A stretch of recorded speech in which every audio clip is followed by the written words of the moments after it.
Fixed rates dropped this week in one of the biggest single-day drops I've seen since the beginning of the pandemic, dropping almost 20 basis points across the board, and in some cases more, which in layman's terms is about 0.2%. And this is largely due to the fact that the Bank of Canada, one, decreased interest rates recently, but also because of the US job reports that are starting to signal a recession in the US, which of course will allow the US to start dropping interest rates, which gives the Bank of Canada some room to move and drop them a little bit more. So with all that said, the longer term fixed rates are now dropping, and there's still significant room for them to drop further. But before I get into all the details, my name is Nolan Matthias, and if you want the latest Canadian real estate and financial news, this is the place for you. So do me a favor, hit that subscribe button, hit that like button at the end of this video if you found it useful. And by the way, if you still want to get my book, Mortgage Secrets, totally for free, because you're looking at getting a renewal. And by the way, we just went through the renewal process and it is not fun. And banks just aren't friendly right now when it comes to renewing and their relationships with their clients. But nonetheless, if you're looking at renewing, if you're looking at getting a mortgage, and a lot of people now are jumping back into the market, well, this is the book you need to teach you exactly how to negotiate for a mortgage, how much of a discount you can actually get, and, well, how to not get screwed. So mortgagesecrets.ca if you want that.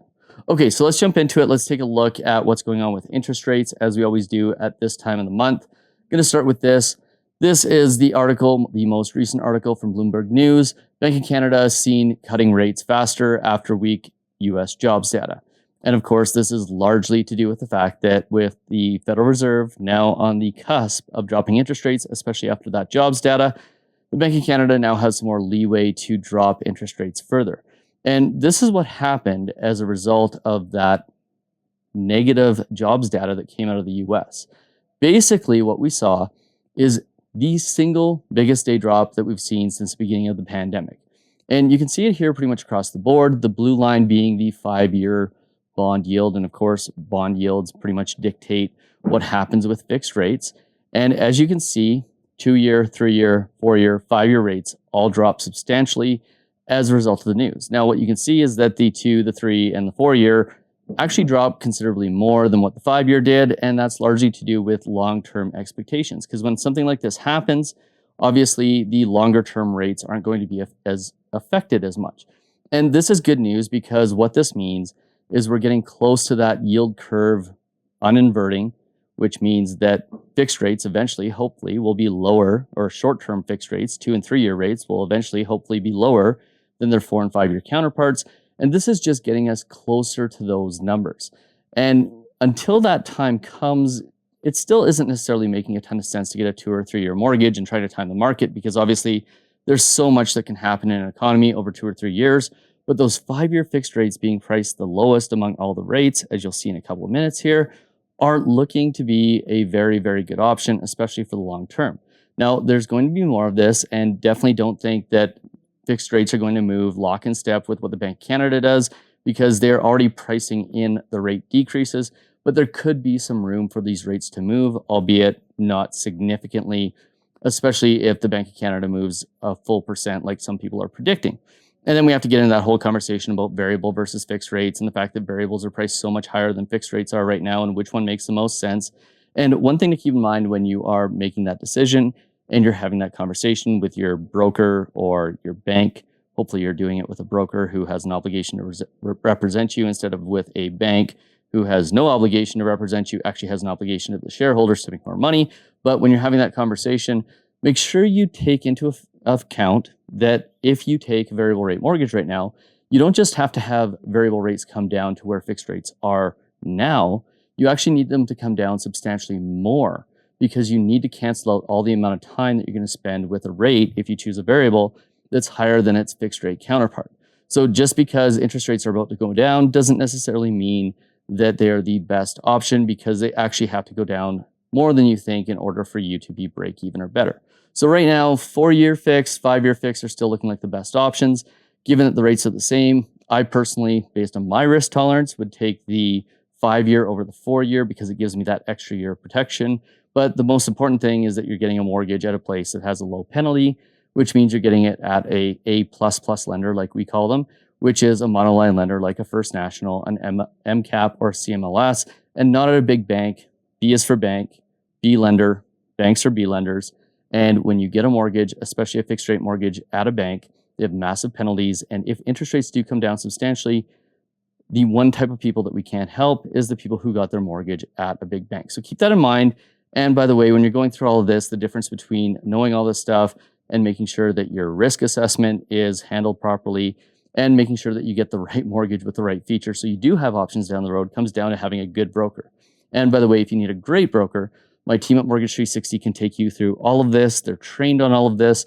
They're trained to assess your risk. They're trained to go through all the different features of the different mortgages, all the different options to make sure that you don't find yourself in a 2-year or 3-year mortgage and paying substantially more than you have to, or in a variable rate mortgage that may or may not actually end up being a better deal over the next 5 years.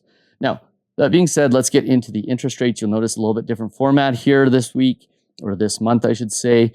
These are the 5-year fixed full feature rates. So these are the MCAP, the First National, the CMLS mortgages that have the best options, full prepayment privileges, just like all the banks have. In fact, pretty much every mortgage in Canada is funded by one of the 5 or 6 major banks anyways. The main difference with these mortgages is they tend to have lower penalties than what you would get at a bank. So when we take a look at these, insured mortgages came down 0.2%. By the way, they have more room to go. This is just the first drop. If rates continue to stay low, if bond yields continue to stay low, these could go even lower. Then when you get to 35% down, you're looking at the same rate. Now, why are insured mortgages and 35% down mortgages the same price? It all has to do with risk. The insured mortgages are basically zero risk for the lender because they're insured. And when somebody puts greater than 35% down, that's deemed to be about similar risk because the chances of property values going down by 35% is not zero, but it's close to zero. So in the worst case scenario, they can take over the property, foreclose on it, and get their money back. This is why these are the cheapest price mortgages on the market. Now, it used to be if you put 20% down, you got a better deal. That's no longer the case because those are now the mortgages that don't have insurance, and they are the ones that the bank has the biggest exposure on. And if you take a look at what happened in 2023 with basically home prices in certain markets dropping by 19-20%, well, you can see that that drop of 19 to 20% is a reality. It's something that is not only possible, but it's something that, depending on the market, can be likely. And therefore, that's why, as you'll see in a second here, as you start to put less down and get closer to that 20% mark, the prices go up. Now, when we take a look at 30% down, this is where it gets interesting. These actually went down 25 basis points or 0.25%. So that starts to put us into a significantly better deal if you're putting less money down. And as you can see, they've got the room to move. So they did. They just didn't do it on insured mortgages. When you put 25% down, again, down 25 basis points, these are at 4.84%. And then at 20% down, you're looking at 4.89%. So these rates, and especially that 20% down number, has gotten significantly better than it was, let's call it 2 weeks ago. But at the end of the day here, you're still going to get a better deal if you're putting 35% or more down, or you're getting an insured mortgage. But the difference between 4.69 and 4.89, depending on the size of mortgage, is a cup of coffee a week, or a glass of beer, or a glass of wine a week. And if you are getting a big mortgage and you're a couple, it's one each. So these differences in prices aren't a significant difference. And definitely it's not worth chasing 0.1 or 0.2% at a big bank right now, especially when you consider that the penalties are going to be 3 to 5 times higher as rates come down. And that eliminates your ability to, instead of saving a cup of coffee a week, save 10, 15, 20, or $50,000, depending on the size of your mortgage. So keep that in mind. Then when you start getting into uninsurable mortgages, so this is mortgages that are on properties over $1 million, when you're starting to extend your amortization out to 30 years, or when you're doing a refinance. All of these things, by the way, indicate more risk for the bank. You're starting to look at higher rates still. These are around 5.04%. Depending on the lender, you can get these under 5%.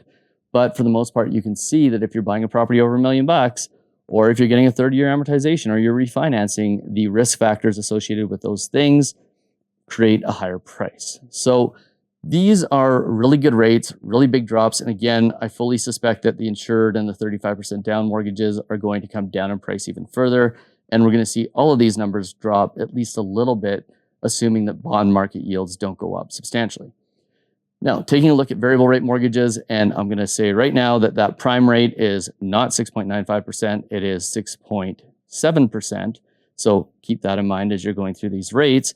These have all gotten better. They've stayed the same, at least the discounts have stayed the same since last month, but nonetheless, you're 25 basis points lower than you were last month because the Bank of Canada lowered interest rates. So if you are looking at a insured variable rate mortgage, you're basically looking at 5.75% right now. So keep that in mind.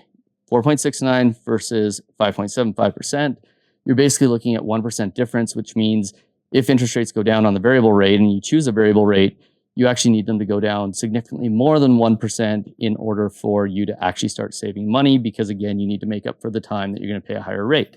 So the insured mortgages don't make a ton of sense, or sorry, not the insured, the variable rate mortgages don't make a ton of sense to us right now. But at the end of the day, the option is yours. It's up to you. And the one thing that variable rate mortgages do is they mitigate your payout penalty risk, which means that if you're probably not going to hold on to the property for the full 5 years, they make a really good option because the penalties are always 3 months interest. So that's the one time I would suggest somebody takes a variable rate right now, is if they are thinking about getting out of the property in the next 2 to 5 years and they know that they're probably going to have to pay a penalty. That's where variable makes sense. We actually just took a variable rate on our renewal because it's highly likely that we're going to sell the property that we're in right now. Now, 35% down, same price. As you get to 30% down, you can see a little bit bigger gap here with respect to the difference between 35 and 30% down than the fixed rates. Now, I suspect that these will start to close as well, and you'll start to see the 30% and 35% down be closer over the next month or two because the cost of funds has gone down. And then looking at 25% down, you're looking at prime minus 0.65, so you're looking at basically 6.1%. 6.05%. And then at 20% down, you're looking at the same rate. And then this is where it got really good recently. Not so much this time around, but the last time we did a rate update, you can clearly see that the uninsurable refinances over $1 million properties and 30-year amortizations have actually become significantly better priced than they were previously. And prime minus 0.4 on that type of mortgage is actually a pretty good deal right now. Now, I'm going to take you through the discount mortgage rates, and you can just pause this to take a look at these. I'm not going to go through them in detail because typically when somebody understands the difference between a discount mortgage and a normal mortgage, they tend to choose the normal mortgage because the difference in the rates is the equivalent of, like I said before, a cup of coffee a week. Having a full featured mortgage is like buying insurance in case interest rates go down, so that you've got options down the road to get a lower interest rate. And when people understand that, they typically don't understand, or they typically don't choose this type of mortgage, because saving a cup of coffee a week compared to taking a $10,000, $20,000, $30,000 swing and getting a lower interest rate just doesn't really make a ton of sense. So these are the discount rates. Again, just like everything else in life, you get what you pay for. When you pay significantly lower rates, you end up getting maybe a significantly worse mortgage, maybe not a significantly worse mortgage. It all depends on your situation, but our experience here is that if you choose a discount mortgage and you think it doesn't matter, the people who think it doesn't matter are typically the ones who find out very quickly that it actually does. And then taking a look at the 5-year variable mortgages, these are ones I definitely don't recommend. The primary reason is because if you have this type of mortgage, you typically can't move to a different lender, which means if you decide to lock in at some point, you're pretty much at the lender's disposal. You can't choose which rate you want. You literally have to take whatever they offer you, which means they could offer you something higher, which doesn't make sense for you to lock in at, and you're pretty much stuck in that variable rate mortgage. So we don't recommend taking these types of mortgages often. Now, all of that being said, there's a lot happening in the Canadian real estate world right now, and there's a video that I just put out last week on exactly that, because there are some significant buying opportunities if you are looking at getting into the real estate market.